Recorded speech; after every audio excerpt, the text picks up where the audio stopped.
Well, I don't know about you, but I've had enough.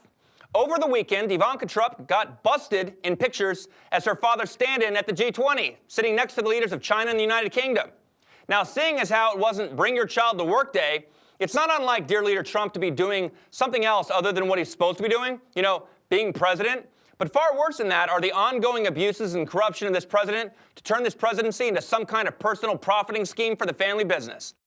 This is just a continuation of the many corrupt practices of our president. There was no American press at the event. It was tweeted out by a Russian negotiator. Now, let's just flip this situation for a second and imagine the meltdown the Republican Party would be having if a Democratic president had their children sitting next to two of the most powerful leaders in the world, who also could be dramatically improving the financial situation of the family's financial interests in those countries. Can you imagine if Michelle Obama, an incredibly qualified woman in her own right, were sitting in President Obama's stead? How do you think Fox News would report that? Or any of the other racist dirtbag party before country types would speak about that? It would be hysteria. There would be calls for impeachment. I can practically hear it. Lock her up and throw away the key. Oh, the righteous indignation. You can practically hear them reciting Ezekiel 25:17, doing their best impersonation of Samuel Jackson in whiteface. Yes, I can hear it now. And I will strike down upon thee with great vengeance and furious anger those who would attempt to poison and destroy my brothers. And you will know my name is the Lord when I lay my vengeance upon thee. And prior to the intimate sit-down with those two leaders, she was mingling with as many leaders as she could just prior to the public statements at the G20 conference. She was just making the rounds in the meeting with all the leaders of the world's most powerful countries. Who the hell is Ivanka Trump? I mean, we know who she is. But what is her role on behalf of American interests? And why is there such a double standard about the unbelievable conflicts of interest that she has? Not only is she trying to elevate her own brand and make millions off of her personal clothing line, she and her husband, Jared, are restricted from promoting the interests of the business while simultaneously taking advantage of their role in the Trump White House.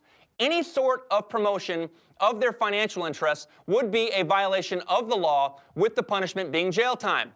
It's illegal. She has an office in the White House, holds high-level security clearances, and because she isn't taking a small pittance of a salary, she and her husband aren't being held to the same standards of disclosure as any other person in the administration. It's corruption.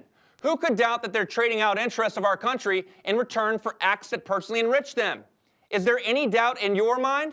For example, why would her husband, Jared, go to the Russian embassy and evade American authorities in order to talk about super-secret business affairs? As noted by CNN, Ivanka Trump's companies have 16 registered trademarks in China and 32 pending trademarks for her businesses in cosmetics, leather handbags, clothes, spa, and beauty services. 9 of those trademarks were filed for after Trump won the presidency. She and her father and her husband all claim that they've put their business in a trust, so all's good now, right? The corruption of the Trump presidency is really abhorrent. He's constantly promoting his own businesses that he's promised he wouldn't talk to his kids about, even though he talks to his kids about the family business that he visits all the time. There's never been a president like this in our history. But just remember, this could not happen without Republicans in Congress sitting idly by watching this dumpster fire in slow motion.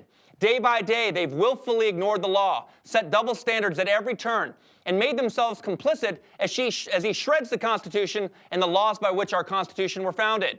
My name is Daniel Goldman with Content.News, where we are always free to share the truth.